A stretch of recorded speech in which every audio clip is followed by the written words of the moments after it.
En nombre del Centro de Gestión y Liderazgo de la Asociación de Municipalidades de Chile, AMUCH, damos la cordial bienvenida al webinar Actualidad Municipal en el Servicio de Evaluación Ambiental y el efecto del Acuerdo de Escazú.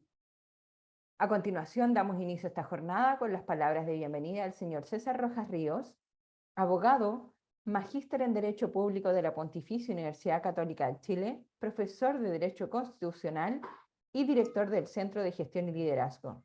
Bienvenido, don César. Gracias, Marisa, buenos días. Y buenos días a todos quienes se han conectado hoy día y se siguen ahí uniendo a esta webinar de hoy día. Como todos los viernes, ¿no es cierto?, hemos tenido algún tipo de tema a tratar importante, y hoy día no es menos. Hoy día vamos a hablar de un tema que a veces es poco tratado en las municipalidades, pero que es muy importante, sin perjuicio que además les puede traer recursos o, ¿no es cierto?, algún proyecto, como va a explicar Cristiana ahí, Pomar, que es nuestro expositor de hoy, que es experto en el tema.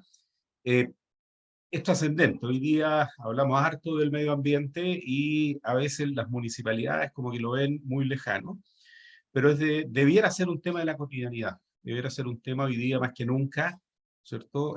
No solo por lo que vamos a tratar hoy día, también vinculados a otros como el agua, que uno a veces lo mira separado, pero va dentro del tema ambiental, energías limpias, ¿no es cierto? El tema de los vertederos, el tema del reciclaje. Hay una serie de temas vinculados al medio ambiente que de una u otra manera los vamos a ir desarrollando. O sea, hoy día nos deja llamar la atención el tema del reciclaje a veces, ¿cierto? Que algunas ciudades lo realizan, solo algunas comunas eventualmente, pero no siempre, ¿cierto?, de la mejor manera. A veces la gente se esfuerza, hace el reciclaje, pasa el camión y echa todas las bolsas juntas y se acabó el reciclaje, o más. Hoy día en Chile todavía tenemos vertederos, ¿cierto?, que yo digo que es un hoyo donde lo tapamos con basura, ni siquiera con toda la tecnología que hoy día existe al efecto. Los vertederos acá mismo en la región metropolitana, ¿cierto? Hay uno en particular que habitualmente tiene problemas de filtraciones que incluso puede llegar a las napas del agua potable con contaminación de los líquidos percolados. En general, el medio ambiente es un tema trascendente, ¿cierto?, que seguramente también va a ser incorporado de mejor manera en el futuro texto constitucional. Se está perfeccionando nuestra legislación en el tema y es importante seguir en ese camino. Hoy día en particular vamos a ver el tema de evaluación ambiental y cómo afecta esto a los municipios y qué hacen los municipios en esta materia, particularmente frente a obras que puedan tener algún impacto, ¿no es cierto?, importante, y que el municipio puede de ahí obtener algún provecho, les insisto, a lo mejor de manera de compensación con, no sé, una iluminación de multicancha, una multicancha, dependiendo, áreas verdes, dependiendo de los montos involucrados. Ahí Cristian nos va, ¿cierto?, a explicar en detalle cómo opera este sistema. Así que nuevamente muchas gracias y espero que hagan hartas consultas ahí, aprovechar a Cristian, que sabe mucho del tema, y darle las gracias también a Cristian por haber querido estar hoy día con nosotros. Muchas gracias. Agradecemos las palabras del señor César Rojas. Tal como él decía, a continuación damos la bienvenida al señor Cristian Pomar Rodríguez, abogado de la Universidad del Desarrollo, magíster en Derecho Administrativo de la Universidad de los Andes y postítulo en Derecho Ambiental por la Universidad del Desarrollo.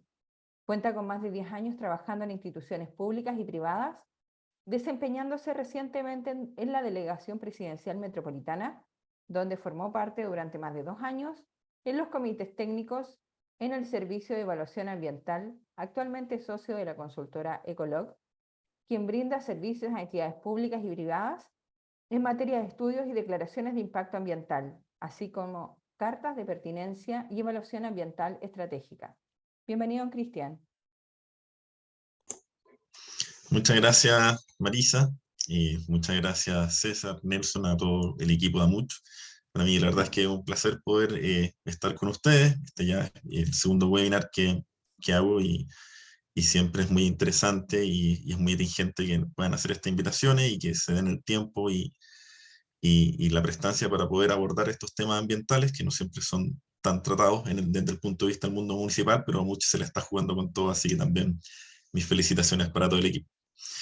Bien, también darle la bienvenida a todas las personas que están conectadas, darle las gracias por asistir a este webinar. La idea es que el mismo les sea de utilidad. Así que, bueno, vamos a compartir pantalla para poder dar inicio al webinar pertinente.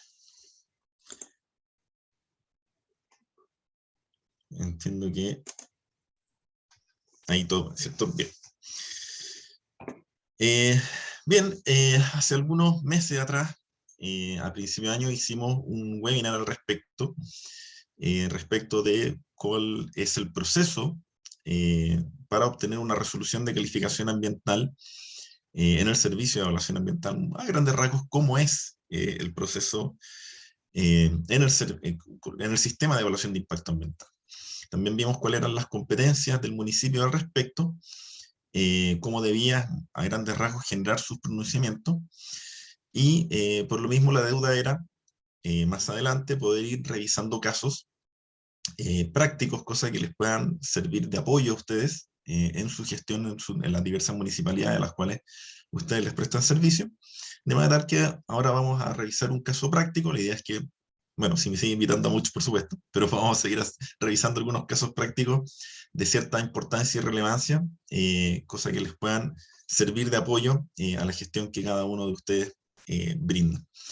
Yo la verdad es que, si bien es cierto, entiendo que al final de la exposición siempre hay una ronda de preguntas. La verdad es que si quieren preguntar a través del chat, porque entiendo que sus micrófonos están silenciados, pero si quieren preguntar a través del chat inmediatamente cuando les surja una duda, cosa que después no se lo olviden, pregunten inmediatamente. Yo igual voy a estar revisando el chat.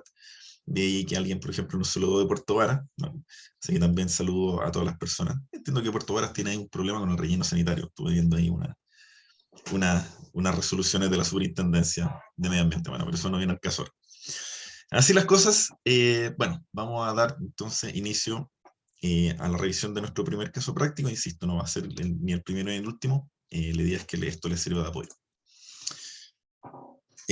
Por supuesto, nuestro marco normativo siempre es la ley 19.300 de base del medio ambiente y el reglamento que pone en práctica esta ley desde el punto de vista de cómo se regula el sistema de evaluación de impacto ambiental de SE40 del 2012.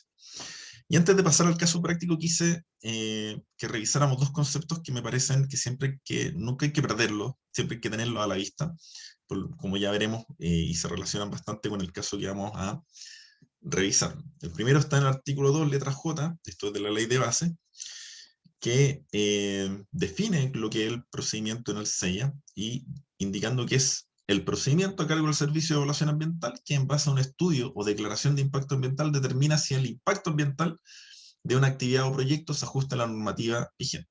¿Sí?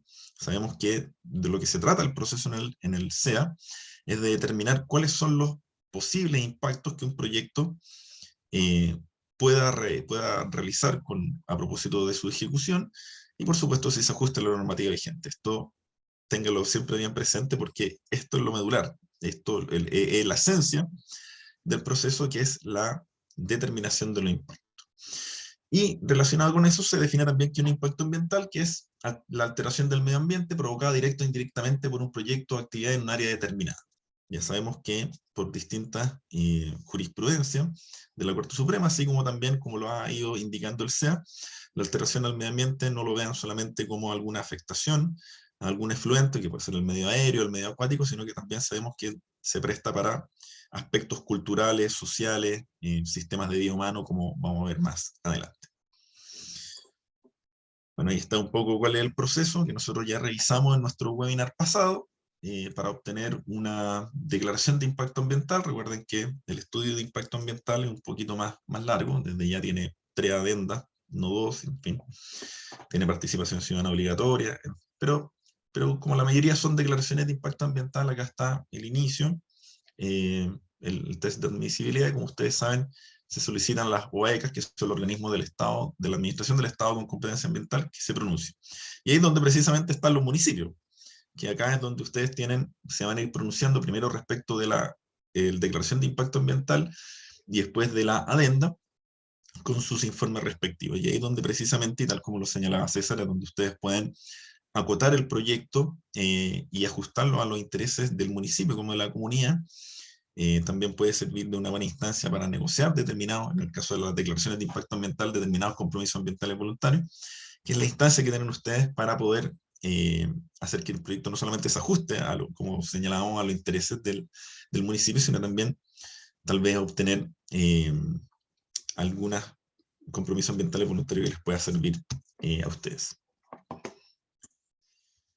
Así las cosas, vamos a ver nuestro primer caso práctico. Esto fue un caso bastante bullado en el Servicio de Evaluación Ambiental de la región metropolitana, un proyecto que se llama EGAña, Comunidad Sustentable, ya lo vamos a revisar, pero ya desde ya adelantar que bueno, este proyecto finalmente no llegó a puerto, no recibió una resolución de calificación ambiental favorable. Fue un proyecto que también, como veremos, fue bastante largo en su evaluación, considerando que fue una declaración de impacto ambiental, tuvo recursos varios, tuvo participación ciudadana, bueno, tuvo de todo y al final terminó en nada, un proyecto de 300 millones de dólares, bastante grande y que en definitiva no llegó a puerto.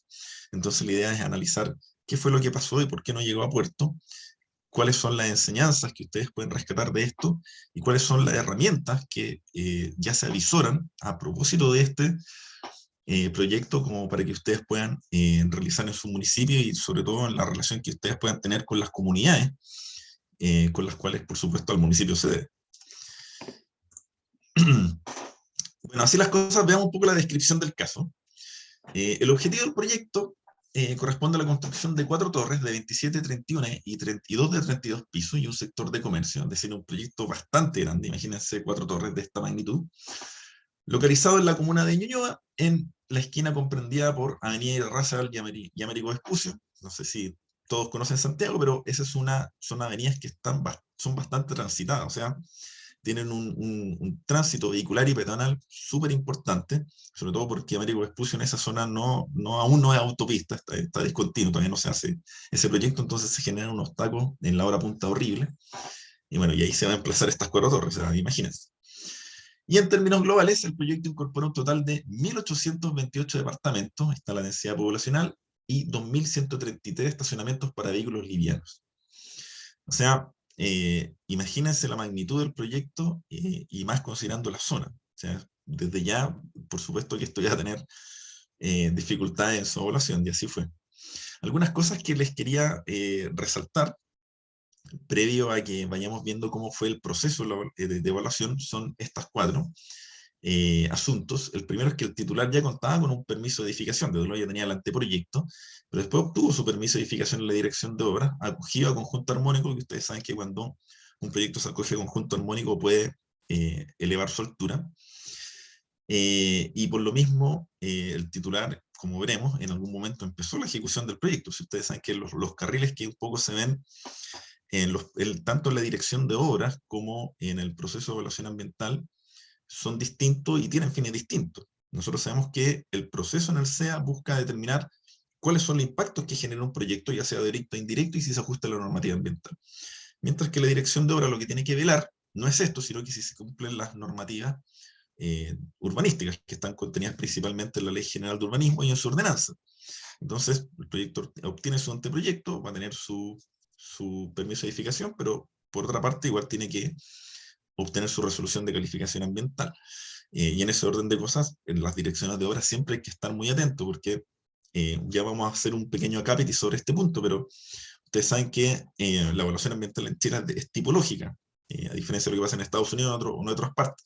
Es decir, si el proyecto cae en un tipo que está definido por la ley, en el caso de las declaraciones de impacto ambiental, en el artículo 10 de la ley y en el 3 del reglamento, si cae dentro del tipo, tiene que entrar a la evaluación ambiental. Entonces, muchas veces puede pasar que existen proyectos que están ahí un poco en el limbo, no sabemos si cae o no cae, pero siempre hay que estar atentos en las direcciones de obras, porque muchas veces el proyecto puede que ya tenga que entrar a evaluación ambiental, y muchas veces nosotros no sabemos si eso es así o no. Entonces ahí más vale convendría estar atento y hacer una presentación tal vez a la superintendencia para que esta lo evalúe, y si es así, obligue al titular a ingresar a la evaluación ambiental. Bueno, pero de todas formas este no era el caso, porque acá eran 1.800 departamentos que se iban a hacer, y ustedes saben que el tipo, en el caso de los proyectos inmobiliarios, como forma el artículo 10 y el artículo 3 del reglamento, es que si se hace un proyecto inmobiliario en una zona latente y saturada, y desde luego que la región metropolitana, la cuenca de Santiago lo es, tiene un plan de prevención, si se hace un proyecto inmobiliario de más de 300 departamentos, tiene que ingresar, de 300 viviendas, perdón, tiene que ingresar a evaluación ambiental.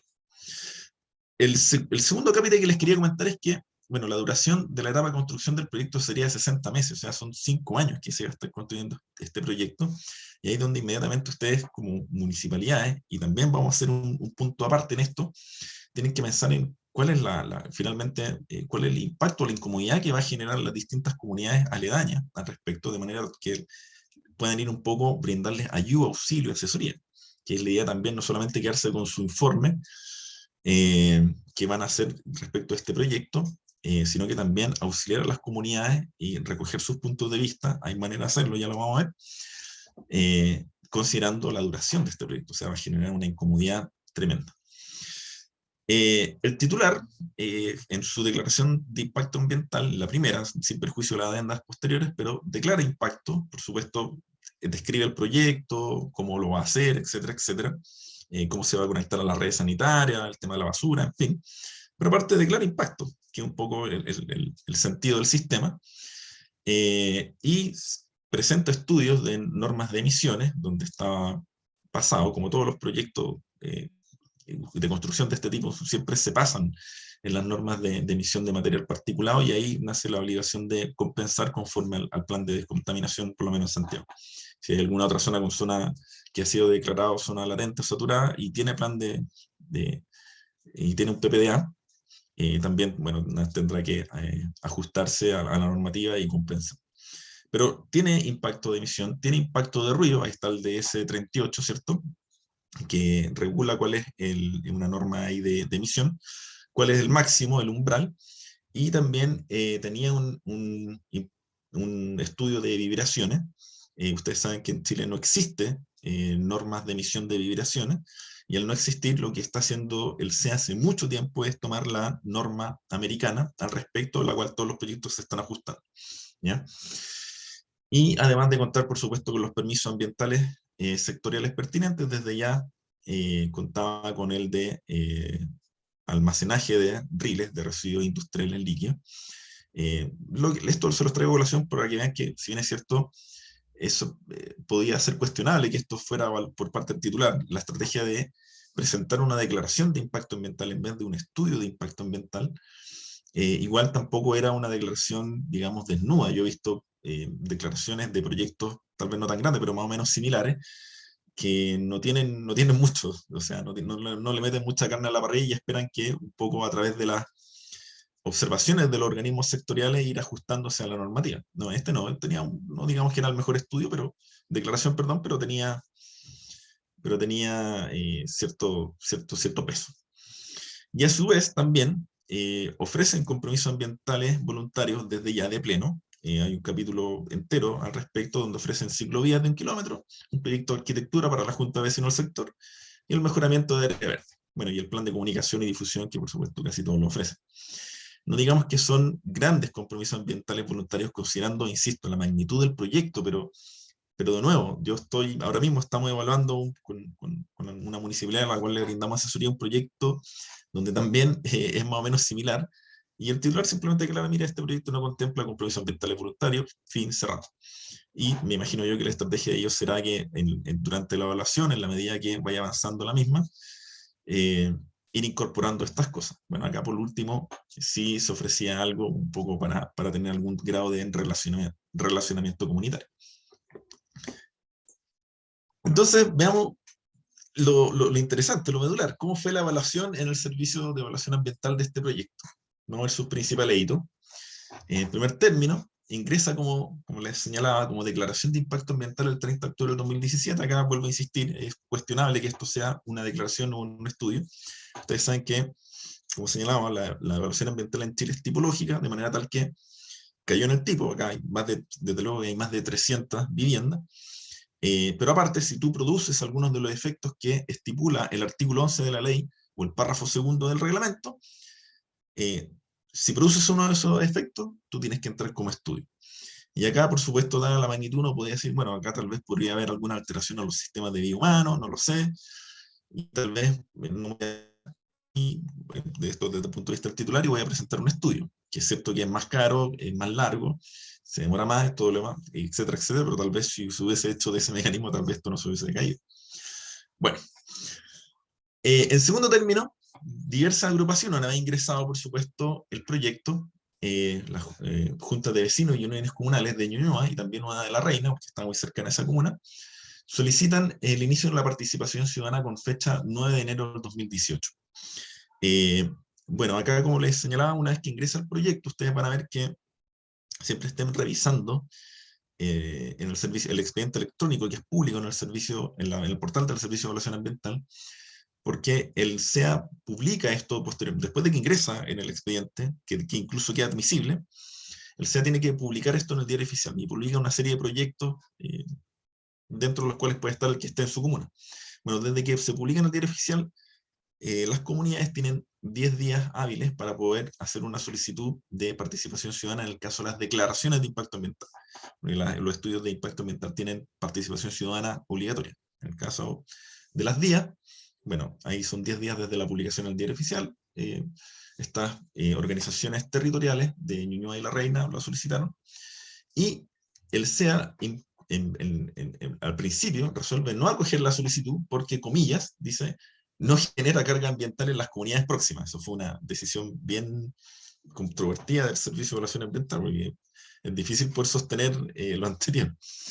Pero bueno, en su momento se hizo así. Por suerte, acá tenemos por suerte el SEA ahora está cogiendo las PAC para los proyectos individuales. Sí, miren, Paolo Alcerreca. Sí, Pablo, mira, la verdad es que vamos a hablar un poco de las participaciones ciudadanas, porque precisamente en eso se relaciona el acuerdo de Escazú y por lo mismo, dado el acuerdo de Escazú, hay un cambio de criterio en el SEA, que lo vamos a revisar más adelante. Bueno, posteriormente, y después de un recurso de reposición que presentaron estas organizaciones territoriales, el SEA entonces sí accede a la participación ciudadana, y por lo tanto comienza la misma. Ustedes saben que el SEA la tiene que llevar adelante tanto en su difusión como las actividades que se generan, y bueno, se realiza. Ya el proyecto ya contaba con un ICSARA, con un informe consolidado de todas estas solicitudes, declaraciones, rectificaciones, en fin, y tuvo que hacer como se hizo la participación ciudadana, tuvo que hacerse una adenda a ese ICSARA, donde se incorporan también las observaciones de los vecinos, cosa que el titular las pueda responder en la adenda. Entonces, dado toda esta situación, el titular recién presenta la primera adenda con fecha 30 de octubre del 2018. O sea, un año después, justo después de que ingresó el proyecto como declaración de impacto ambiental. Para que tengan una referencia, una declaración de impacto ambiental usualmente se demora entre 6 meses, si ya tramitaste muy rápido, a un año más o menos, promedio. Algunas que se demoran más, pero promedio debe estar entre ya los 9 y el año.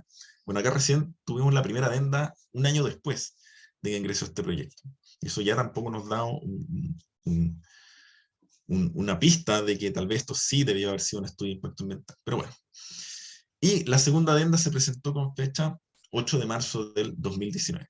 Ahí por ahí entre medio los vecinos solicitan una nueva participación ciudadana argumentando que el proyecto sufrió algunas variaciones considerables durante la evaluación, pero fue rechazado. O sea que solamente se puede conceder solamente una participación ciudadana, pero si durante la evaluación del proyecto el mismo sufre variaciones significativas, de maneras que lo alteran, de nuevo significativamente, entonces tú puedes pedir ahí la participación ciudadana y el SEA tendrá que evaluar si efectivamente esa variación fue de magnitud o no.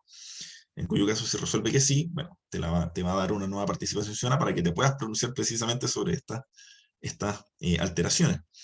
Acá en el caso del SEA, lo que argumentó en su resolución para denegarla es decir, hey, mira, si acá el proyecto sufrió alteraciones, pero fue precisamente producto de los informes que le mandaron los organismos de la Administración del Estado con competencia ambiental, cosa de que el proyecto se ajuste a la normativa y hacerlo mejor. O sea, el proyecto quedó mejor que antes, les decía el SEA, y por lo tanto acá te voy a rechazar esta petición de participación ciudadana. Lo cual también es discutible. Ustedes saben que ahí pueden presentar los recursos correspondientes cuando no te conceden, una PAC, tanto en sede primero administrativa como judicial, pero en este caso simplemente se la rechazaron y no insistieron.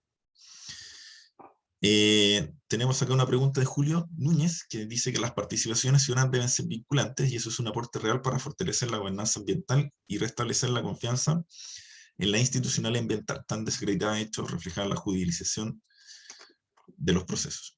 Sí, Julio, mira, la verdad es que, claro, la participación ciudadana en el SEA, por lo menos, desde luego que hay también participación ciudadana cuando la creación de normas de emisión o calidad, pero eso es otro tema.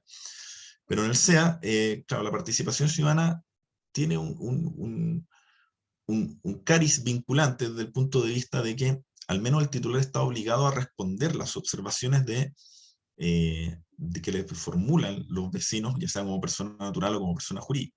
A diferencia, por ejemplo, de cuando se crea una norma de calidad, una norma de emisión, donde hay un proceso de consulta, pero ahí no hay ninguna obligación, o sea, simplemente se tiene que hacer el proceso de consulta para cumplir, digamos, los procesos o etapas para construir la norma, pero no le genera una obligación al Estado, en este caso, que genera la norma de resolver esas preguntas. Acá por lo menos sí, se genera esta obligación, el titular tiene que resolver, y si el vecino, la persona natural o la persona jurídica no queda conforme con la respuesta que le da el titular en la adenda, bueno, al menos tiene la posibilidad de presentar los recursos correspondientes, que fue precisamente lo que ocurrió en este caso. Pero sí podríamos avanzar un poco más y ver el mecanismo de involucrar más a las comunidades. Eso sería interesante, y hay alguna forma que es lo que vamos a discutir un poco más adelante acá. Bien, con fecha 5 de abril, el Servicio de Evaluación Ambiental saca un informe consolidado de evaluación, y con fecha 15 de mayo del 2019 el proyecto obtuvo una resolución de calificación ambiental favorable. O sea, ustedes tienen que comprender que la COEVA, la Comisión de Evaluación Ambiental, está compuesta por la preside el delegado presidencial, el director regional del SEA y una serie de CEREMI. CEREMI Energía, Medio Ambiente, Transporte, Salud, en fin, son como 10 CEREMI más. Y todos, la mayoría en este caso, no recuerdo si hubo en esta primera RCA algún voto en contra, creo que no, puede que haya habido uno, no sé, pero todos votaron a favor. O sea, los mismos CEREMI se estaban pronunciando en sus informes que emitieron durante todo el proceso, y por supuesto, cuando llega el momento de votar, votaron a favor. O sea, y el proyecto obtuvo efectivamente una resolución de calificación ambiental favorable con fecha 15 de mayo del 2019. Y el titular por lo mismo dice, oye, mira, está también este proyecto también después obtuvo un permiso de edificación, ahora tengo mi resolución de calificación ambiental, bueno, tal vez habrán algún grado de impugnación, en sea administrativo o judicial, no lo sé, pero yo ya tengo las principales herramientas que me permitan ejecutar el proyecto, por lo tanto, voy a empezar a ejecutarlo. Y de hecho, lo empezó a ejecutar, y antes de que el proyecto fracasara, avanzó hasta un 30% del total de la obra. O sea, no fue menor. O sea, ya estaban pasando, bueno, lo que más o menos pasamos por ahí, por Vespucio con Irarrázaval, estaban pasando los camiones, estaba todo en orden. Pero, ¿qué fue lo que pasó? Es que los vecinos solicitaron la participación ciudadana, porque ustedes saben que solamente aquello, está la importancia también de ser partícipe de una PAC, porque solamente ellos pueden interponer recursos. Bueno, interponen un recurso de reclamación primero ante la dirección ejecutiva del SEA. Primero hay que votar la vía administrativa, primero tú vas al mismo SEA, lo resuelve la dirección ejecutiva y lo rechaza con fecha 3 de enero del 2020. Y luego, como fue rechazado y se agotó la vía previa administrativa, van entonces en sede judicial ante el segundo tribunal ambiental y interponer el recurso de reclamación, que está contemplado en la ley 19.300, ¿cierto? Un recurso específico contencioso administrativo. ¿Qué reclamaron los vecinos en su demanda? Oye, es un libelo bastante grande este recurso, pero bueno, podría hablar de la sentencia fue de 171 páginas en el Tribunal Ambiental, pero como estaba en un webinar acá, el suscrito le lee estas cosas y se las resumo a ustedes para su mejor comodidad, así que no se preocupen. Bueno, ¿qué reclamaron los vecinos en su demanda? Primero, cuestionan el medio humano. ¿Por qué el medio humano? Porque ustedes saben que para evaluar, acá se trata de evaluar impactos ambientales, ¿cierto? Ahora, acá el impacto ambiental no se tiene que evaluar en cualquier parte, sino que si yo tengo voy a evaluar mi impacto de ruido, por ejemplo. Si me ajusto o no al DS38, yo tengo que saber cuál es el radio, el rango de acción donde yo voy a evaluar. O sea, hay una línea base desde el punto de vista del ruido. Lo mismo, si hay material particulado, yo también tengo que hacer una línea base, es decir, un polígono en virtud del cual voy a decir, mira, en este polígono es donde yo voy a evaluar si se produce un impacto o no. Y por eso es que hay distintas líneas bases, ruidos, vibraciones, material particulado y también a los sistemas de vida humana.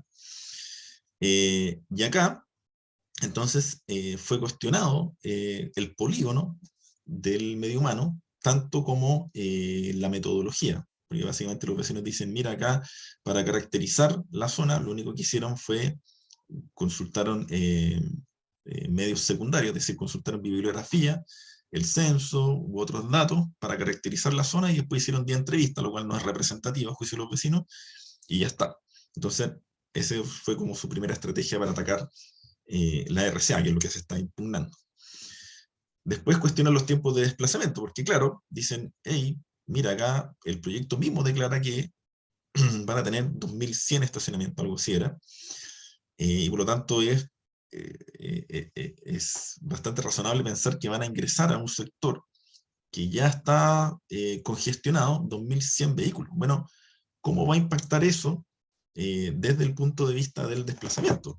Porque si este sector de Vespucio Unidad Razabal ya está congestionado, si yo le inyecto 2100 vehículos, probablemente va a empeorar el taco y por lo tanto el desplazamiento al cual yo voy a ser objeto se va a ver ralentizado. Y eso genera un impacto que por supuesto no se ha hecho cargo esta RC, dice los vecinos.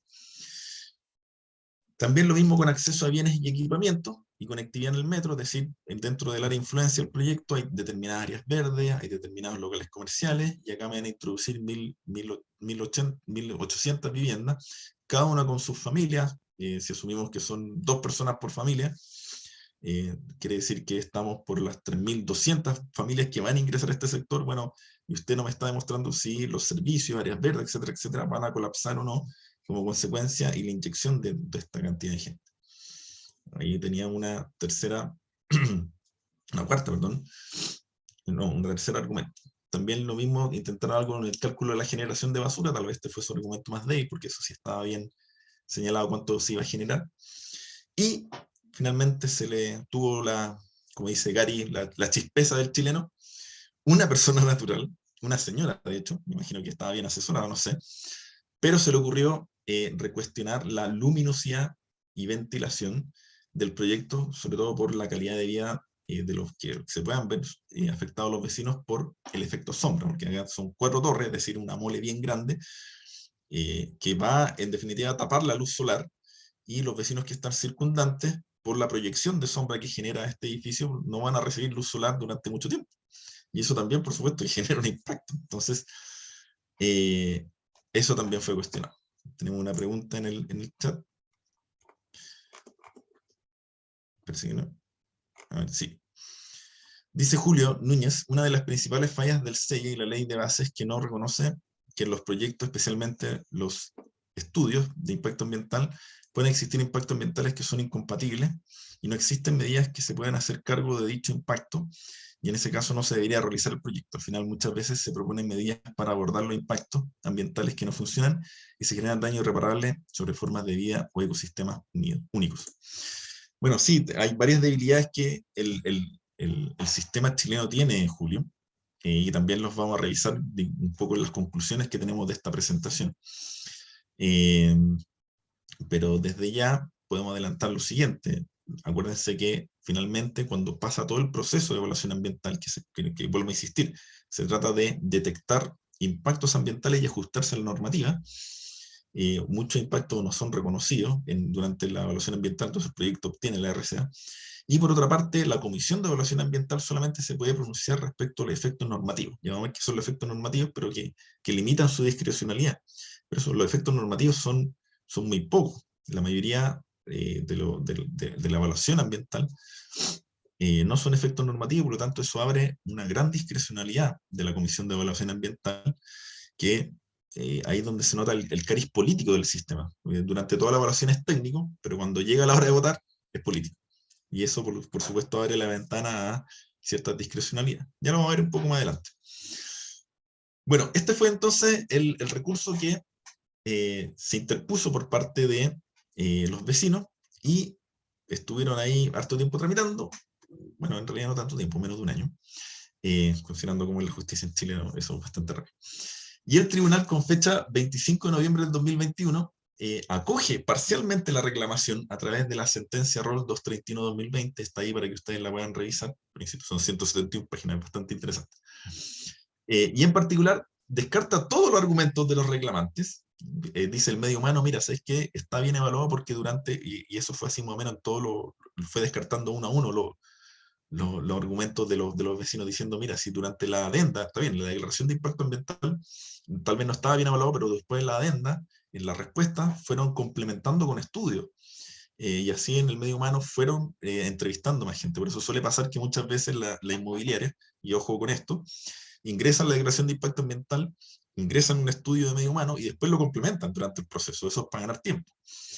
En los tiempos de desplazamiento también presentaron después estudios que demostraban que, a pesar de que se inyectaba esta cantidad de vehículos, bueno, de todas formas, presentaron estudios que demostraban, conforme al estudio, o sea, igual es un poco, bueno, ahí también vamos a hablar de eso, pero conforme al estudio que ellos presentaron, que si tú pasabas del punto A al punto B, antes del ingreso al proyecto te demorabas X, y ahora te vas a demorar X más 2%, o sea, no era una variación de más de 2-3%, y por lo tanto, eso no es una alteración significativa a los sistemas de vida humano, y por lo tanto, también lo descarta el tribunal. Lo mismo con el acceso y bien equipamiento, el cálculo de la generación de basura, está todo presentado en estudio. Pero ¿dónde el tribunal se agarra? En el caso de la luminosidad y ventilación por el efecto sombra, particularmente la luminosidad, ventilación no, pero luminosidad. Y acuérdense que esto fue una observación de una persona natural, que fue la que finalmente pasó y hizo retrotraer el proceso. En el informe consolidado sobre esta materia, el SEA dice, mira, la normativa ambiental no cataloga la sombra como un efecto, perdón, no efecto, un efecto dentro de los sistemas de vida de los grupos humanos, sin prejuicio de que este efecto es abordado y normado en la Ordenanza General de Urbanismo y Construcción, como se mencionaba anteriormente. Sin prejuicio que su vea clara que el titular sí presentó un estudio de acuerdo a la UCO. Es decir, está diciendo, mira, nosotros revisamos la ley, si uno ve la ley, el artículo 11, los efectos que se producen para que esto, bueno, que una declaración se transforme en un estudio, o sea, para que un proyecto sea un estudio, en relación con el párrafo segundo, y uno ve cuáles son las alteraciones a los sistemas de vida humana, no aparece nada sobre las sombras. Y es cierto, no aparece nada sobre las sombras, pero igual se produce un impacto. Y por lo tanto eso tiene que ser tomado en consideración al menos. Entonces, posteriormente el SEA dice en el informe consolidado que, mira, está bien, no es un impacto, pero igual, dado que conforme a la Ordenanza General de Urbanismo y Construcción, igual tenía que el titular presentar algo al respecto, este sí lo presentó, por lo tanto, el SEA en ese momento lo da por aprobado, lo pasa, no le da mayor importancia más que eso. Tenemos más preguntas. Tenemos acá de Carlos Rea, dice, el tema de la iluminación podría considerarse cuando no es presentado un estudio de sombra que en su redistribución termine perjudicando a un predio en específico. Claro, o sea, es que ahora todos los proyectos inmobiliarios, poco a poco, dado la situación que ocurrió con Egaña Sustentable, están empezando a considerar esta situación, y a su vez, pues, los municipios y los vecinos también que se organizan están empezando a tomar en consideración. Entonces, si la proyección de sombra es de considerable cantidad y no se ajusta, como veremos, a la normativa europea, a mi juicio podría dar paso a un estudio de impacto ambiental en vez de una declaración. Ahí son cuestiones que tendrá que evaluar el SEA y, bueno, si no está de acuerdo, también los tribunales, a través de recursos. Julio nos pregunta, yo creo que sí, Carlos. De hecho, en nuestra comuna esa información fue parte de los argumentos para poner término anticipado a un proyecto por falta de información relevante. Sí, claro. O sea, hay muchos proyectos que no llegan a puerto y que son y que el mismo SEA, de hecho, saca resoluciones de término anticipado cuando es muy deficiente en su evaluación. O sea, eso también es así. Pablo Alcerreca pregunta, desde nuestra comuna también en nuestro pronunciamiento solicitamos estudios de sombra, los cuales nunca son atendidos. Es que Si no son atendidos, lo que corresponde al municipio, y usted cree que genera una afectación sobre sus comunidades, lo que corresponde es que usted presente los recursos. O sea, ustedes saben que bueno, tal vez podamos hacer después un cursito sobre la materia. De hecho, creo que vamos a hacer un curso después con Amucho, pero ahí estén atentos. Pero usted puede cuestionar los Ixarab, si no le dejan, por ejemplo, si el SEA no le da bola y no deja esta solicitud que usted hizo en su pronunciamiento en el Ixara para que el titular se la responda a la adenda, puede cuestionar el Ixara con recursos. Incluso tiene recursos de protección, incluso algunos han intentado y le ha ido bien. Ni siquiera los específicos de la ley 19.300.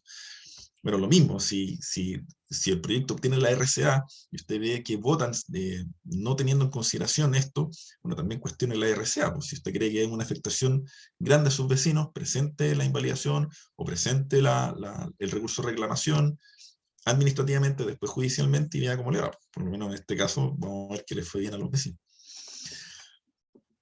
Julio pregunta, ¿el MMA también considera el efecto sombra de los parques eólicos llamados shadow flicker o algo así? Sí, vamos, mira, qué bueno que lo trajiste a colación, Julio, porque yo les iba a mostrar como no impactos que se han descubriendo el efecto shadow flicker.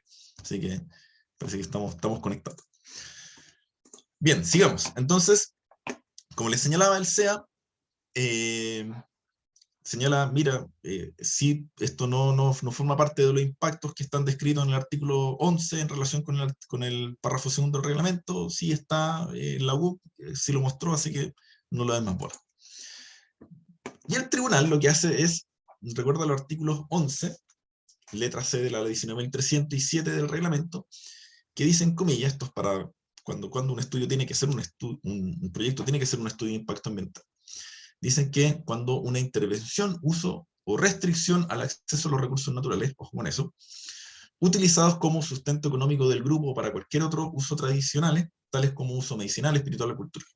Y en relación con el artículo 2 de la 19.300, que define los recursos naturales como los componentes del medio ambiente susceptibles de ser utilizados por el ser humano para la satisfacción de sus necesidades o intereses espirituales, culturales, sociales y económicos. Entonces ocupa estos dos artículos para concluir que la luminosidad, o sea, la luz solar, desde luego que es un recurso natural, y por lo tanto ahí ya tendríamos dos argumentos para poder decir que esto en realidad no era una declaración de impacto ambiental, sino que era un estudio, porque no solamente afecta a los sistemas de vida humano, producto del efecto sombra, sino que aparte restringe el acceso de esto a un recurso natural, ¿cuál es? La luz solar. Entonces alteraría a dos acápites del artículo 7. ¿Ya? Y por lo tanto el tribunal ordena completar la evaluación. Dice, mira, no, yo te voy a anular la RCA, pero solamente de manera parcial, cosa que tú vuelvas titular a ingresar al sistema de evaluación de impacto ambiental, presentes el estudio correspondiente para que tú demuestres que no generes un impacto significativo desde el punto de vista de la luminosidad, y después veamos entonces si tu proyecto cumple o no, y si cumple, bueno, la RCA se consolida, y si no, atento. Y de hecho le dice, en un resuelvo le dice, usted puede seguir ejecutando el proyecto, pero le pone ahí, textual, pero a su propio riesgo. Y el titular que hizo sigue ejecutando el proyecto, como vimos, llegó al 30% y después, bueno, quedó la crema. Entonces, se retrotrae el proceso solamente para evaluar esta circunstancia en específico, y el titular presenta la adenda, donde, bueno, aprovecha de complementar, de blindar un poquito más su proyecto, pero en lo medular incluye el estudio sombra ajustado a la norma de la Unión Europea. Los estudios sombra, desde el punto de vista de la OGUC, solamente son desde un punto de vista constructivo.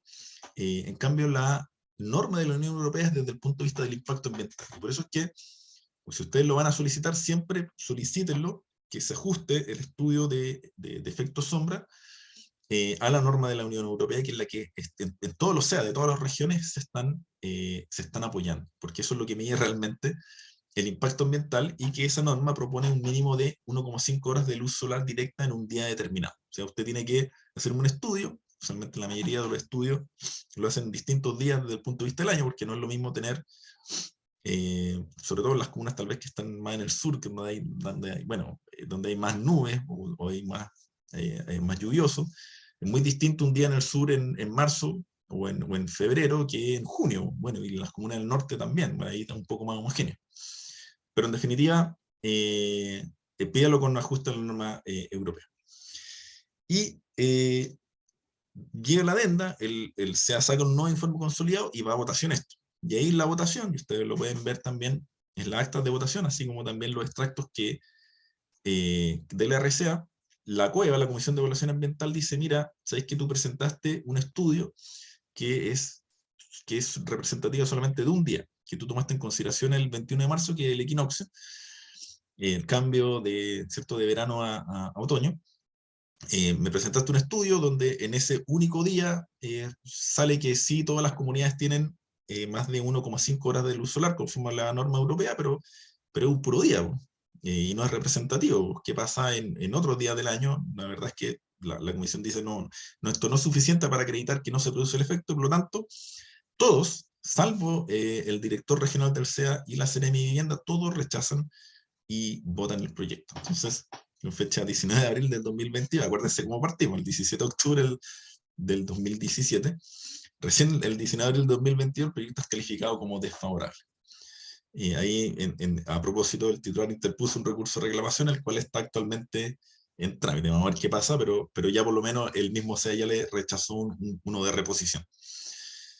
Y bueno, ¿y qué la crema? Acá vemos las noticias que la inmobiliaria tuvo que despedir a todos los trabajadores que estaban trabajando, lógico, porque tienen más que claro que si su estrategia es judicializar, bueno, y también si era presentar un estudio, vaya a tener años, o sea, 1 o 2 años, porque esto probablemente va a llegar a la Suprema, y por lo tanto despidieron a los trabajadores se manifestaron, creo que también fueron al municipio, quedó la crema, y así fue como se cayó un proyecto que estaba al 30% con una inversión de $300 millones, o sea, imagínense el impacto que generó.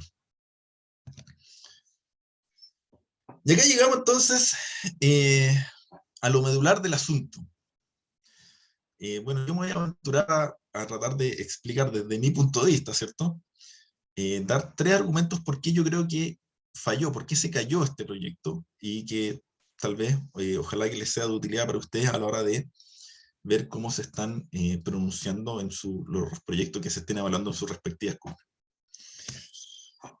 Bueno, en primer término, yo creo que el proyecto se cae porque hay una debilidad del sistema de evaluación chileno, y es que todos los estudios son aportados por el titular. Y esto yo lo he conversado con Seremi del Medio Ambiente, con subsecretarios, con directores regionales del SEA, y todos más o menos concluimos lo mismo. Acá tal vez, aprovechando que estoy acá y que muchos tiene su bancada municipal, tal vez podemos presentar algo al respecto. Y que es que, claro, el titular presenta una declaración de impacto ambiental, ¿cierto?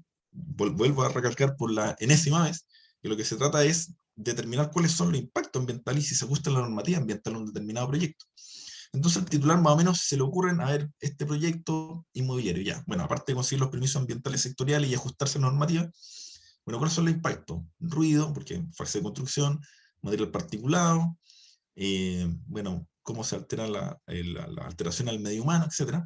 Pero todos los estudios los presenta el titular. Yo mismo tengo una consultora donde hacemos declaraciones y estudios de impacto ambiental, y claro, uno subcontrata de distintas empresas estos estudios, y si bien es cierto, hay algunos estudios que son más o menos objetivos, como son tal vez la de emisión de material particulado, hay otros estudios que no son, que dejan un poco espacio a la discrecionalidad. Y la discrecionalidad del titular, su interés es siempre que este proyecto se apruebe.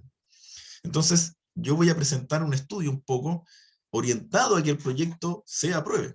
Y la evaluación que va a hacer los organismos con competencia ambiental, y desde luego el municipio, así como los vecinos que participen, van a ser en esa cancha. O sea, se juega, entre comillas, este partido en la cancha del titular, porque el titular pone los estudios. Y es muy poco probable que un municipio tal vez tenga recursos para controvertir ese estudio con otro estudio. O sea, no lo veo. Tal vez algún proyecto más grande en municipalidades con más recursos, pero son excepciones. Entonces, y eso es importante, porque si alguien de acá de Valdivia se acordará bien, pero no sé si ustedes recuerdan lo que pasó, por ejemplo, que hubo una demanda de daño ambiental cuando murieron cisnes de cuello negro en el río Cruces, allá en la localidad de Valdivia, y se le imputó responsabilidad a la papelera. Y la papelera, durante la tramitación de esto, judicialmente, la papelera saca un estudio que dice, mira, ¿sabes qué? Acá tengo porque de lo que se trató ese caso es que básicamente los flujos que ellos vertían la descarga que ellos hacían al río mató a las algas de las cuales se alimentaban los cisnes, y como no habían algas se murieron los cisnes. Y ellos están diciendo, oye, no, mis descargas cumplen con la normativa, acá están los estudios, y esto no provoca que se mueran algas. Y el Consejo de Defensa del Estado, a través de, por supuesto, creo que fue la superintendencia el que lo aportó, consultó a otra universidad, y esa otra universidad le dijo, oye, no, oye, tú sí estás provocando esta situación. Entonces lograron controvertir lo que les decía el titular, pues en este caso la papelera. Pero acá, durante la evaluación ambiental, la verdad es que es muy difícil hacer eso. Tal vez hay unas pequeñas herramientas que yo también les quiero traer a colación más adelante de cómo se pueden controvertir ciertas cosas y cómo se puede organizar el municipio y los vecinos para hacer algunas cositas que puedan controvertir lo que te dice el titular. Pero la verdad es que en general, durante la evaluación ambiental, todo se juega un poquito en la cancha de lo que dice el titular, y tú tienes que intentar controvertir esto de la mejor manera que puedas, porque ciertamente no vaya a pedir el estudio tú. ¿Ya? Tenemos algunas preguntas acá. Julio nos pregunta, solo a modo de comentario, el SEIA no funciona ya que es una vuelta demasiado larga para los titulares de la ciudadanía. ¿Qué pasa con Chile y su estrategia para tener inversiones? Por eso opino que el sistema debe ser más técnico y breve. Bueno, hay distintos sistemas. En Estados Unidos, por ejemplo, es el Estado el que lleva la evaluación ambiental. Tú presentas una especie de carta de pertinencia y el Estado evalúa si debe ingresar a evaluación ambiental o no, conforme a los impactos que pueda eventualmente generar. Y si tienes que entrar a evaluación ambiental, el Estado es el que va a pedir estos estudios, que yo sé que acá en Chile los pide titular, no, acá el Estado es el que dice, mira, este proyecto tiene que entrar, y si entra, le voy a pedir a las distintas agencias que saquen estudios respecto a ruido, vibración, etcétera, etcétera, y sobre esa cancha nosotros vamos a jugar. Son distintas formas de afrontar. Si como Estado hemos sido incapaces de generar líneas de base de las componentes ambientales que nos permitan contrastar, sí, eso es cierto. Pablo Alcerreca dice, Julio, el problema no solo es la del SEA, sino que el problema es de la normativa ambiental vigente, que en nuestro país es demasiado débil. Bueno, se están haciendo mejoras. Yo espero que acá con Amuch tal vez tengamos alguna iniciativa interesante en esta materia, y también le estaremos avisando. ¿Hay discrecionalidad de política? Bueno, sí, también hay discrecionalidad política, como veremos. Dice María José Cholaki, las instituciones que aprobamos proyectos, en mi rol de DOM, Bimbo Transporte y todos los que participamos, quedamos en cero cuando es un tribunal toma la decisión. Finalmente nuestras potestades están supeditadas a lo judicial, debiendo fortalecer las instituciones. A la DOM de Ñuñoa fueron a pedir la cabeza del DOM, ya que es la prueba del permiso. Bueno, es que no debería pedirse la cabeza al DOM, si el DOM solamente va a no es resorte del DOM decir si un proyecto genera o no genera impactos ambientales, desde luego nocivos a una comunidad. Lo que hace el DOM es simplemente ver si un proyecto determinado se ajusta a la normativa ambiental, y en ese sentido la discrecionalidad que de hecho tienen las direcciones de obra es bastante acotada. O sea, tiene que hacer un checklist, una revisión para primero aprobar el anteproyecto y después para obtener el permiso de edificación correspondiente. O sea, se ajusta a la normativa o no. No es resorte del DOM, esta es pega de la evaluación ambiental. Pero somos quienes aprobamos el permiso al final del CIS. Lo aprueban al final del proceso, pero su pega no es de ustedes, no es salvaguardar los impactos ambientales, porque para eso está el SEA. Y por lo tanto no es correcto que se le achaque la responsabilidad a las direcciones de obra. No es la pega de ustedes. Su pega es otra, y corre por carriles paralelos, como digamos acá. Si ustedes en engaños sustentables se obtuvieron los permisos, y está bien, no había absolutamente nada ilegal en eso. El problema ocurrió durante la evaluación ambiental. Bien, segundo argumento por el cual yo creo que este proyecto falló, es que conforme avanza el tiempo y se tecnifica el sistema, se van identificando nuevos impactos que antes no eran tenidos en consideración. O sea, a mí me ha tocado, por ejemplo, evaluar autopistas que generan muchos impactos de diversa índole, y a propósito de una evaluación que hice de una autopista acá en Santiago, revisé un poco cuál fue el expediente electrónico, que está ahí en línea todo, de la Ruta 5 Sur. No, perdón, miento, de Vespucio Sur, perdón. ¿Ya? Que atraviesa toda la ciudad por un conurbano. O sea, ahí hubo desplazamientos de comunidades, hubo expropiaciones, el proyecto fue larguísimo, hay emisiones, hay ruido, hay vibraciones, o sea, era complejísimo el proyecto. Y si ustedes ven cómo fue la evaluación ambiental en esa época, que creo, si la memoria no me falla, partió esto como el 2006, 2007, por ahí, puede haber sido un poco antes, pero por ahí. Oye, desde luego este proyecto ni siquiera se evaluó como un estudio de impacto ambiental, se evaluó como una declaración de impacto ambiental. Y la declaración que ofreció en ese momento la sociedad concesionaria que hizo esta obra fue, pero pobrísima. Y también la evaluación que hicieron los organismos con competencia ambiental también fue pobrísima. O sea, no tiene nada que ver de lo que está ocurriendo en el CEIA ahora, donde la cuestión se ha ido expandiendo, hay nuevas técnicas, y por lo mismo se van detectando nuevos impactos, porque volvemos a lo anterior. El titular dice, mira, estos son mis impactos, y si algún organismo con competencia ambiental no detecta uno que no haya sido tomado en consideración por el titular en su declaración de estudio de impacto ambiental, bueno, el titular no tiene por qué pronunciarse. ¿Sí? Oye, para eso está usted, por organismo con competencia ambiental. Entonces ahí también la necesidad también de los municipios que tienen algo que decir. En este caso fue una vecina, una persona natural, que se le ocurrió el efecto sombra.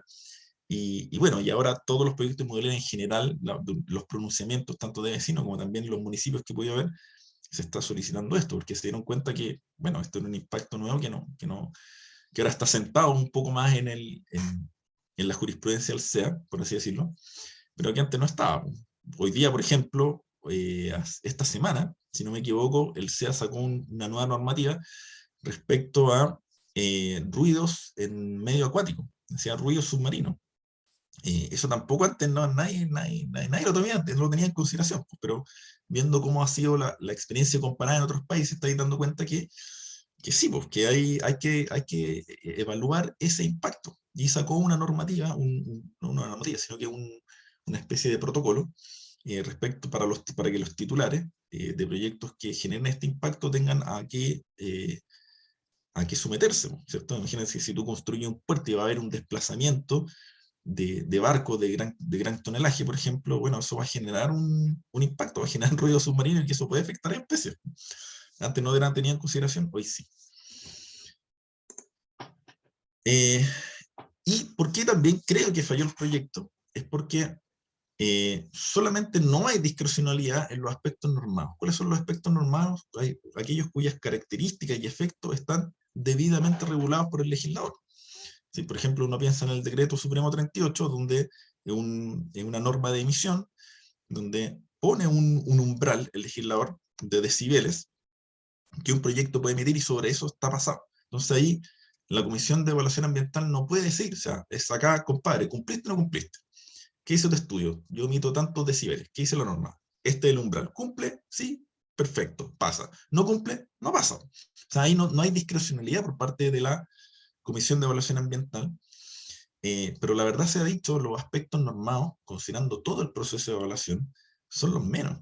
La mayoría de los aspectos, de luego, por ejemplo, acá ya tenemos el efecto sombra, no son normados, entonces quedan a la discrecionalidad de la Comisión de Evaluación Ambiental determinar si el impacto se ajusta o no se ajusta a algún estándar, ¿ya? Y en el caso del efecto sombra, tenemos la norma de la Unión Europea. Acá el titular presentó un estudio que hacía alusión a un solo día y la Comisión determinó, si es que no me satisface. Y como no es un aspecto normado, yo puedo decidir si sí o no. Entonces, y la mayoría votó que no. Y por lo mismo también, dado que se abre esta ventana a la discrecionalidad, y dado que el informe consolidado de evaluación tampoco es vinculante, porque en el fondo cuenta la historia del proyecto y después le dice a la comisión, vote. Y puede votar en contra de lo que diga un informe consolidado de evaluación. ¿Ya? Entonces, dado que se abre la puerta de discrecionalidad, también se abre la puerta a una discusión más bien política. Y eso es algo con el cual el sistema chileno convive. O sea, yo les señalaba que durante toda la evaluación todo esto es técnico, pero cuando llega la hora de votar es político, y es así. Y si se abre la puerta a la política, por supuesto que se pueden hacer algunas presiones, tanto de la comunidad o como de alguna autoridad, tendiente a que un proyecto camine o no camine. Y eso es algo con el cual el sistema chileno, bueno, mientras no se modifique, tiene que convivir. Y en este caso, claro, efectivamente lo que pasó es que el proyecto se cayó porque no sé si habrán recibido presiones políticas de alguien o no tengo idea. Pero por lo menos la comunidad sí estaba bien en pie de guerra, pero es así, el proyecto se cayó. ¿Tenemos más preguntas? Nos pregunta Osvaldo Valderrama, las debilidades están en la falta de normas, parámetros, indicadores y capacidad y competencias de funcionarios de la administración. Es que claro, vuelvo a insistir, si los impactos estuvieran debidamente normados y regulados, tú limitas la discrecionalidad y si haces una evaluación 100% técnica, pero no es el caso. Los aspectos normados, aquellos cuyas características y efectos están debidamente regulados por el legislador, son poquísimos. Y las capacidades y competencias funcionarios de la administración, claro, por eso es bueno estar perfeccionándose y actualizándose. Ahí aprovecho de comentarles que vamos a hacer un cursito sobre la materia, acá con Amucho, así que ahí estén atentos. Raúl Villagrán pregunta, si el permiso de edificación se entrega posterior a la obtención de la RCA, ¿resguardaría mejor el riesgo? Que yo creo que no, porque vuelvo a insistir, yo creo que lo que busca un permiso de edificación es distinto a lo que busca el SEIA. El permiso de edificación lo que busca es que el ajuste a la normativa urbanística que está contenida en la ley general y en la ordenanza. Y el proceso de NARCEA es cuáles son los impactos que genera un proyecto. En ese sentido, que fue el caso, tú te puedes ajustar a la normativa urbanística, pero tal vez tus impactos son deficientes. Tal vez, claro, si hubiera una edificación de que dijera, usted primero tiene que obtener RCA y después venga la dirección de obra a obtener su permiso, claro, podríamos evitar que proyectos se ejecuten, lleguen al 30% y después se caigan. Podría ser. Pero eso también tiene un costo y un impacto. O sea, hay una real, lo normal es que un proyecto obtenga la RCA y la mayoría de los proyectos inmobiliarios lo obtienen. Y las inmobiliarias, las constructoras ganan mucho tiempo obteniendo estos permisos de la dirección de obra y después evaluando paralelamente en el SEA. Y eso es plata, ¿no? Entonces, como todo en el derecho ambiental, hay que hacer un balance de cuál es, está bien, nuestro foco principal es la protección del medio ambiente y la salud y riesgo para las personas, pero también de alguna forma hay que balancearlo con los objetivos legítimos de la actividad económica. Si eso es, bueno, eso uno lo ve bastante cuando, por ejemplo, uno crea normas el Estado quiere crear normas de calidad para fijar un estándar, ya sea de material particulado o lo que sea, tiene que, por ejemplo, que pasar por un AGIES, que son los AGIES, son estudios que se subcontratan, que nos dicen, mira, si tú vas a implementar esta determinada norma, te va a costar tanta plata. Es decir, si tú vas a regular esta industria, esta nueva norma le va a generar este perjuicio económico. Es decir, esta norma te va a costar 3.000 millones de dólares, por ejemplo. Y ahí entonces el Estado evalúa si un poco está bien diseñada la norma para balancear ambos objetivos. A mí me parece el AGI es una súper buena herramienta. Tal vez podría llevarse también acá desde el punto de vista del SEA, no lo sé. Julio nos pregunta, un ejemplo reciente de la discapacidad de la beca fue el caso Interchile Tendido Eléctrico, donde Salud aprobó la línea base ruido y su impacto, siendo que estaba incorrecto y era el proyecto de ingresar mediante el 25 quinques para evaluar solo esa variable. Esto según lo establecido por el último. Claro, ustedes saben que las variables de ruido, de nuevo, hay líneas base, y la línea base, en el caso de ruido, está fijada por receptores, es decir, tu proyecto está emplazado en este punto, esta es tu línea base y tú vas a poner un receptor de ruido acá, acá, acá, acá, y en ese receptor de ruido tú vas a decir, sobrepaso mi proyecto, el ruido que emite sobrepasa los niveles permitidos por el decreto supremo 38 o no. Y muchas veces lo que suele pasar es que esos receptores no son representativos del medio en el cual está inserto el proyecto, y al no estar representativo no se puede evaluar bien. Y por eso es que usualmente cuando se caen los proyectos por normas de ruido, se caen por eso, porque los receptores que te sirven para identificar tu medio base y para saber si se produce el impacto o no, están mal puestos.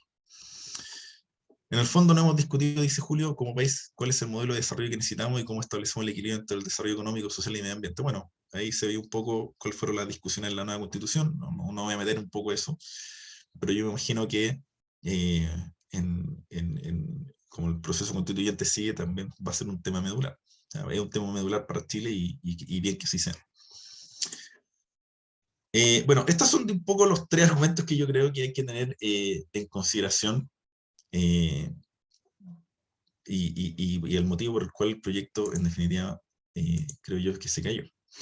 Bueno, acá yo les quería mostrar, a ver si me funciona la tecnología, les quería mostrar un nuevo impacto que el Shadow Flicker, que no sé si, ahí parece que me está cargando.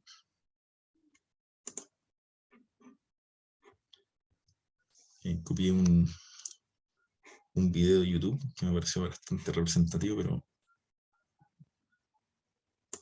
parece que no está funcionando este asunto.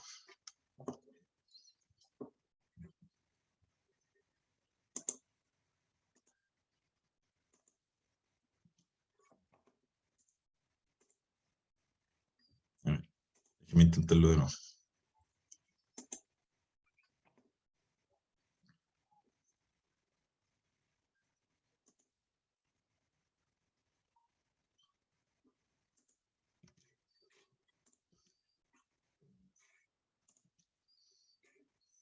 Déjenme ver si lo puedo hacer así. Voy a hacer que así me resulte. Ahí. Ya miren. Oye, el efecto Shadow Flicker, ustedes ven ahí, es un proyecto eólico. Todos dicen qué lindo, qué bonito. Un proyecto eólico, ¿cierto? Energía verde renovable. Y ustedes pueden ver las aspas de ahí, de la turbina, ¿cierto? Y acá vemos el sol al amanecer. Y por lo tanto, estas aspas van a generar una sombra intermitente. Y acá les quiero mostrar, miren, acá están las cortinas abiertas y les quiero mostrar cómo viven esta pobre familia, que está a cierta distancia, tampoco es como que está tan cerca, pero está a cierta distancia del proyecto eólico. Y ustedes pueden ver ahí, hay una intermitencia, ¿cierto? Que produce una sombra intermitente. Por acá va a haber una... Miren esto. Ahí las cortinas están cerradas, y miren cómo tiene que vivir esa pobre pareja de viejitos. O sea, es un poco para volverse loco esta cuestión del shadow flicker. Y claro, lo que yo les decía es que ante estos efectos a nadie se le ocurría decir, bueno, si esto va a ocurrir. O sea, esto es un impacto que nadie nunca lo tomó en consideración hasta muy reciente, que empezó a detectarse en Estados Unidos y después se fue propagando. Y por lo mismo, muchas veces, como hay pocos aspectos normados y la mayoría son impactos que uno tiene que ser capaz, tratar de detectar, la idea es que ustedes con pronunciamiento lo hagan. Entonces ahí las personas que tienen proyectos eólicos, ojo con esto, porque es bastante terrible vivir en esas condiciones. O sea, desde luego acá hay una afectación a los sistemas de vida humano evidente. A mi juicio esto debería evaluarse como un estudio, y como debe evaluarse como un estudio, ustedes saben que, porque se produce un impacto así de grande, el estudio da origen a compensaciones, reparaciones y mitigaciones, y acá la empresa tiene que en este caso sería reparar o mitigar, o sea, tiene que tal vez contactarse con las comunidades, poner cerco, mover la aspa, tal vez modificar el proyecto, no sé, pero tiene que hacerse cargo. Esa es la gracia precisamente del estudio de impacto ambiental. Vamos a hablar brevemente, porque se me acaba el tiempo, pero muy breve, del acuerdo de Escazú y su importancia en materia municipal. Antes de eso tenemos dos preguntas. Dice Teresa Pinilla: en nuestra comuna tenemos un relave minero a los pies de la ciudad, que dicen está en desuso, que emite mucho polvo en suspensión durante todo el año, excepto cuando llueve. ¿Qué deberíamos exigir a los organismos del medio ambiente y salud? O sea, yo iría inmediatamente, Teresa, a la superintendencia de medio ambiente. Si el relave ya existe y está generando material particulado, es que generen una buena denuncia con la descripción del proyecto, cuáles son los efectos que se han podido detectar, sacan un dossier de fotografía y ¡pum!, denuncia a la superintendencia, y la superintendencia va a tener que apersonarse en el lugar, y si se apersona en el lugar y detecta que efectivamente están pasados la normativa, porque hay normativa de material particulado, bueno, tendrá que exigirle al titular, al dueño de ese relave minero, que presente un plan de cumplimiento para ajustarse a la normativa y sin perjuicio de otras medidas que pueda adoptar, como multas o clausurar el proyecto inclusive. Julio nos dice: otra falla del SEA es que no se establece el máximo de página de la documentación a presentar por el titular de la evaluación. A veces son verdaderos dossiers llenos de anexos y apéndices, lo que dificulta enormemente la evaluación dado los plazos acotados para el CIM. O sea, más o menos ahí, por eso, el titular un poco sabe cuáles son los capítulos a los cuales tiene que pronunciarse al respecto, Y usualmente las consultoras, desde luego, yo más o menos trabajamos y tratamos de hacer estudios bien completos, pero hay otras que efectivamente son bastante pobres, entonces ahí también efectivamente hay una debilidad en el sistema. Bueno, el acuerdo de Escazú es un acuerdo de política ambiental de América Latina y el Caribe, de carácter vinculante para los estados que lo ratifican, y desde luego Chile, a través del presidente Boric, lo ratificó, y consagra 3 derechos para personas, grupos y organizaciones. Estos son el derecho al acceso a la información, el acceso a la participación en el proceso de toma de decisiones ambientales y el derecho a acceso a la justicia en asuntos ambientales. Chile estaba súper bien parado para ratificar el acuerdo de Escazú. Por eso a mí también me llama un poco la atención por qué no se hacía antes. Porque la verdad es que el derecho al acceso a la información ambiental en Chile es bastante avanzado en comparación al resto de los países de la región. Ustedes pueden ingresar a la plataforma del SEA, desde luego, y va a tener un expediente electrónico bien ordenadito, bien completo, muy amigable en su interfaz para utilizar, o sea, muy bien preparado. El derecho al acceso a la participación en el proceso, Chile también ya tenía normas que regulaban esto, como vimos las normas de emisión y calidad, que existe un proceso de consulta, y en el SEA también, que cuando hay estudio hay un proceso obligatorio de participación ciudadana, no así en las declaraciones que tenía que solicitarse. Y el derecho a la justicia en los asuntos ambientales, bueno, también ya teníamos la creación de los tribunales ambientales, funcionan súper bien, son súper técnicos, muy buenos. Ahí les recomiendo que ellos sacan boletines con jurisprudencia explicable, el que tenga un tiempecito lo recomiendo que lo vean, súper bueno.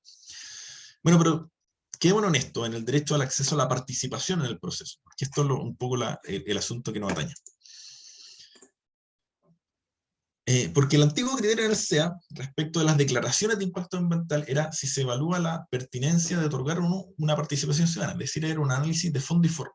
Y yo me acuerdo cuando trabajaba con comunidades, en consultorías que hacíamos a municipalidades que organizaban a sus vecinos, teníamos para presentar una solicitud de participación ciudadana respecto de una vía, oye, era casi como una carta de pertinencia, o sea, teníamos que decir, mira, sabes que esto nos va a afectar a nuestras comunidades por este argumento, y eran potentes, eran robustos las solicitudes que por lo menos nosotros hacíamos.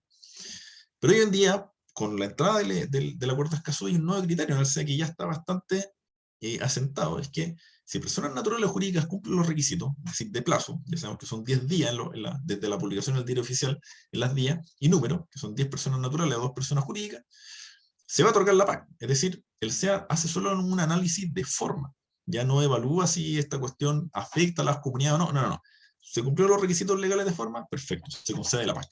Y eso ya está asentadísimo en el SEA a propósito de la ratificación del acuerdo de Escazú. Y esto genera, por supuesto, una dificultad más bien para el SEA, porque la ley 19.300 dice que es este organismo el que se debe encargar de la participación ciudadana, por lo que el proceso en que te conceda la participación ciudadana puede demorarse debido a la falta de recursos, porque en el fondo el SEA tiene que generar la actividad, la difusión de la participación ciudadana, tiene que generar las actividades de participación ciudadana, y para eso necesita recursos humanos. Entonces, ahí van ellos, como tienen poquitos recursos humanos, van un poco regulando. Voy a darle primero a este proyecto, después a esto. O sea, se las va a dar eventualmente a todas. Pero hay algunos que se van a demorar bastante en que salga esa resolución que concede la participación ciudadana, pero te la van a dar, y eso ya es un gran avance. Y eso genera, por supuesto, la oportunidad municipal, que es cómo usted, a través de las direcciones que estén involucradas en esto, que puede ser aseo, ornato o medio ambiente, si hay municipalidades que tienen específico eso, con Dideco probablemente, cómo tú organizas a las comunidades donde se va a emplazar un proyecto, le informa, oye, mira, ingresó este proyecto, ¿sabía? No, perfecto, mira, va a ingresar este proyecto, consiste en esto, ¿te interesa pedir la participación ciudadana? Sí, me interesa, perfecto, diseñamos entonces la petición, la ingresamos y lo acompañamos en el proceso. Y después de acompañar en el proceso, no solamente nos quedamos ahí, sino que tratamos de orientarlos, de asesorarlos, porque probablemente las comunidades, las personas naturales y jurídicas tal vez no tengan la expertise ni la capacidad de contratar una asesoría de vía para presentar buenas observaciones. Ya piensen en la buena observación que presentó esta vecina de Negaños Sustentables, que hizo con que un proyecto se cayera. Y muchas veces tal vez los vecinos no tienen esa expertise ni tienen los medios para poder hacer buenas observaciones, y se quedan con ideas que están ahí en la estratosfera, pero hay que aterrizarla a un documento que se presente en el SEA. Entonces ahí nace una buena posibilidad de organización de los municipios con sus comunidades para acompañarlos, para incentivarlos primero a que utilicen la participación ciudadana, y después acompañarlos en este proceso y brindarle la asesoría para que hagan buena observación. Y se genera una sinergia súper, súper buena. Los vecinos quedan bastante contentos porque no es algo que ellos estén acostumbrados. Por lo menos las consultorías que hacemos acá, los municipios, lo hacemos de esta forma, ya vamos a ver algunos ejemplitos por ahí, y nos ha resultado bastante bien, y los vecinos quedan súper satisfechos porque efectivamente muchas veces no quieren que se caiga un proyecto, sino que quieren que el mismo se ajuste nomás, y tal vez conseguir algún compromiso ambiental voluntario, y ahí a través de estas observaciones, más las del municipio, se pueden lograr estos objetivos que satisfacen las necesidades de la comunidad local, que en definitiva es el fin de cualquier municipio. Tenemos acá una pregunta. Los plazos para generar pronunciamiento y los procesos de participación son demasiado acotados respecto a los plazos que se le da al titular, que por lo demás pueden solicitar más plazos. Sí, eso es cierto. Eso está así establecido en el reglamento, Pablo. No hay mucho que hacer. Tendríamos que también propiciar tal vez una modificación al reglamento. Pero sí, por lo mismo es bueno siempre estar revisando el portal del SEA. El portal del SEA tiene una interfaz súper buena y es muy amigable. Entonces, si tú más o menos te mantenís actualizado semana a semana, lo puedes ir revisando, tú vas revisando cuando un proyecto ingresa. Entonces, cuando tú ingresas, antes de que el SEA le dé la admisibilidad y te mande el oficio para pronunciarte, tú ya lo tenías en mente, y ya más o menos lo tenías desmenuzado. Y eso te sirve para ganar un poco de tiempo. Dice Cristian Veloso, ¿cómo se puede hacer en el caso de los proyectos que no ingresan al SEA y se generan impacto a las comunidades? En el caso de los Andes tenemos proyectos de entubamiento de canales de regadío, sí, eso es bastante común. Es que ahí, vuelvo a insistir, ahí lo que corresponde es hacer una buena denuncia a la superintendencia, que dicho sea de paso, también forma parte de las consultorías que hacemos acá en Amucho, que es siempre estar atento a las direcciones de obra o cualquier dirección que vea que se está ejecutando un proyecto y que genere un impacto, bueno, cae en la tipología o no. Y ahí hay sentencias, Cristian, súper interesante de la Corte Suprema, que muchas veces, todavía no hay jurisprudencia unánime, pero muchas veces la Suprema ha dicho, oye, mira, ¿sabes qué? Este proyecto no cayó en la tipología, y por lo tanto, muchas veces uno va a la superintendencia, y la superintendencia dice, pucha, sorry, no cayó en la tipología, el proyecto no tiene que entrar a evaluación ambiental, pero a veces la Suprema dice, ¿sabes qué? No entra en la tipología, pero dado los efectos que genera, que son tan complicados para la comunidad, entra al sistema y evalúa a lo menos ese efecto. Y tienen que ingresar al sistema, son sentencias bien notables. Así que también ojo con eso. Julio nos pregunta lo peligroso de que los municipios se involucren tanto en las PAC que si el resultado no el que ir los vecinos, una vez más los municipios también serán culpables una vez más. Bueno, porque ahí el trabajo que se tiene que hacer con la Dideco tiene que ser bueno. Yo estoy de acuerdo en que si no tiene una Dideco que trabaje más o menos bien, que tenga una buena relación con las comunidades, tal vez puede generar el efecto que usted describe, Julio, pero si usted está bien organizado y se informa bien cuál es el objetivo y cuáles son los pros, los contras y cuáles son las posibilidades reales de obtener esto, créame que las comunidades sí lo agradecen, y cuando se obtiene, sobre todo el objetivo, por supuesto que quedan contentas. Pero estoy de acuerdo que si no hay una organización buena, puede ser un arma de doble filo, estoy de acuerdo. Entonces acá les quería mostrar, por ejemplo, lo que yo les decía, que acá nos organizamos con vecinos en una comunidad determinada, pedimos las participaciones ciudadanas, las pedimos el 26 de agosto y todavía estamos esperando que nos concedan la PAC. Esto de nuevo, porque ahí el CEATEPA tiene que ir manejando sus tiempos, porque ahora tiene que conceder las PAC necesariamente.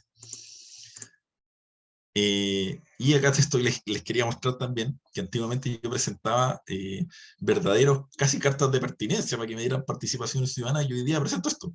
Les digo, mira, el proyecto es tanto, ubicado en tanto, cumplimos con los 10 días, y bueno, y acá le pongo un parrafito más, así como para decir, mira, esto puede generar este impacto, bla, bla. Pero la verdad es que lo podría sacar ese párrafo, y me tienen que conceder la PAC igual. Entonces es bastante simple ahora poder iniciar este proceso, así que por lo mismo también se los recomiendo. De nuevo, vuelvo a la pregunta de Julio. Claro, efectivamente, tienen que estar bien organizados con las comunidades, porque si no, les puede salir el tiro por la culata. Y para eso también, por lo mismo, también se necesita gente experta y que cache el tema, que pueda asesorar a los vecinos, si no, les puede salir mal la jugada. Teresa Penilla, el municipio a través del Consejo Municipal puede oficiar a los organismos públicos en el caso del relave que emite polvo o suspensión, ¿qué documentos deberían juntar? La idea es que la empresa no cierre sin ningún plazo junta. Mire, yo más que al Consejo, o sea, el Consejo puede tal vez sacar una resolución que puede poner en tabla al alcalde, sacar una resolución, queremos que mandar esto, sí. Pero la verdad es que usualmente lo que yo he visto, y lo que hacemos más bien, en las distintas consultorías que hacemos es que el municipio, de mutuo propio, ¿sí? El municipio tiene que satisfacer necesidades de la comunidad local, y desde luego esta puede ser una, presenta una denuncia a la superintendencia. Y ahí lo que usted tiene que hacer es detallar efectivamente cuáles son los impactos que se generan a su juicio, y cómo usted argumenta de que, valga la redundancia, ese impacto sí se está generando y que por lo tanto corresponde que este proyecto o ingrese al CEA si no tiene RCA, o si tiene RCA, que bueno, que está rompiendo la normativa, por lo tanto corresponde que la superintendencia le tire sobre la cabeza un plan de cumplimiento. Eso es. Dice Julio, el entumiento de canales es una discusión muy antigua, son canales artificiales cuyos objetivos son regar cultivo, producto de sus filtraciones genera flora y fauna que desaparece con el entumiento, es un tema no resuelto. Efectivamente, tiene usted razón, Julio. Bueno, y finalmente acá vemos un poco, cuando se hace una buena participación ciudadana, lo que hacemos, bueno, acá hay un prototipo de presentación, que esto al final lo firman personas naturales, lo firman vecinos, pero la idea es que después el CEA tiene que hacer dos actividades, usualmente hace, una con el titular, donde va el titular a presentarle el proyecto a los vecinos cuando se inicia la participación ciudadana, y ahí, bueno, ahí puede salir de todo, porque muchas veces los vecinos no quieren el proyecto y se agarran con el titular y bueno, se arman toleteros en esa actividad, pero otras no, donde efectivamente hay una conversación bastante racional, los vecinos le dicen al titular, miren, nos preocupa esto, otro, y el titular se hace cargo, y va, hay otra actividad donde el CEA también le explica a los vecinos cómo tiene que hacer la participación, cómo tiene que cargarla en el sistema. Y nosotros entonces acompañamos a los vecinos y, por supuesto, la idea es que las inquietudes que ellos nos plantean, por ejemplo, tengo una inquietud que está en la estratosfera, se baje un documento que está acá, que le estoy mostrando en pantalla. Entonces, de luego, acá hay una participación ciudadana que fue solicitada por nosotros, vino el titular, le explicó el proyecto, y la primera cuestión que nos dicen los vecinos, porque ya un poco se corrió la voz, el efecto sombra. Entonces ahí nosotros lo argumentamos de buena manera, de manera tal que esto quede en el ICSARA complementario y el titular tenga que pronunciarse. Si no se pronuncia conforme, bueno, proceden entonces los recursos administrativos judiciales de manera de dejar a la comunidad satisfecha. Bien, eso era un poco lo que les quería presentar. No va a ser, espero, la primera ni la última presentación que hagamos sobre casos prácticos con Amuch. La idea es que cuando existen otros casos de relevancia, ojalá de otro tipo, que no sea solamente inmobiliario, sino que de otros tipos que les puedan servir también a ustedes, a las diversas regiones, lo vamos a hacer. Así que espero que nos podamos ver pronto. La idea es también poder organizar algún curso, cosa que ustedes puedan tener la capacitación de día para hacer buenos pronunciamientos, organización con la comunidad, en fin. Y por lo mismo también ahí les dejé el contacto, que es el correo de mi consultora, pero pueden mandarme un correo y hacerme las consultas que quieran, porque bueno, para eso está buena mucho. Así que les agradezco la paciencia. Muchas gracias, Cristian. Bueno, muy completa la presentación. Le informamos que la PPT será enviada a sus correos, como también el link del video, para que lo puedan tener y compartir también con sus colegas. De esta forma terminamos entonces el webinar de hoy, nuevamente agradeciendo a Cristian, y nos veremos en otra oportunidad, y que tengan muy buena tarde. Muchas gracias por conectarse. Nos vemos. Saludos y gracias a todos. A ti. Muchas gracias.